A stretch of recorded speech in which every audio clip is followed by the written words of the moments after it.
সত্যি কি আমার আপনার মনে হয় যেভাবে জীবন যাপন করছি আমরা এতে আমরা জান্নাতে যাব? অনেস্টলি কি আপনি বুকে হাত দিয়ে বলেন তো, আপনার কি সত্যি মনে হয় এই জীবন যাপনের মধ্য দিয়ে আমরা সত্যি জান্নাতে যেতে পারবো? ছেলেপেলে কিশোর গ্যাংয়ে যোগ দিচ্ছে, ছেলেপেলে টিকটক প্রজন্ম হয়ে গেছে, ছেলেপেলে মেয়েদের পিছনে আড্ডাবাজি করে টাঙ্কি মেরে বেড়ায়, ছেলেপেলে মেয়েদের সাথে ওপেন জেনা করছে, মেয়েরাও জেনা করছে। কিছু কিছু বদ মেয়ের স্বভাব এমন, সে চাচ্ছে যেন তার সাথে জেনা করা হোক।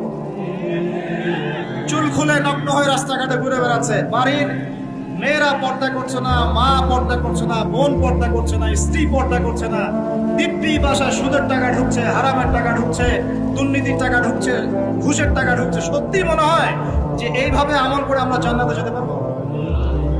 অথচ আল্লাহ সৃষ্টি করেছেন আমাদেরকে তার ইবাদত করার জন্য। এই দুনিয়ার জীবনের সংক্ষিপ্ত হায়াত দিয়েছেন, মৌতের পর হয় জান্নাত, তাহলে জান্নাত, আর কোনো বিকল্প অপশন নেই।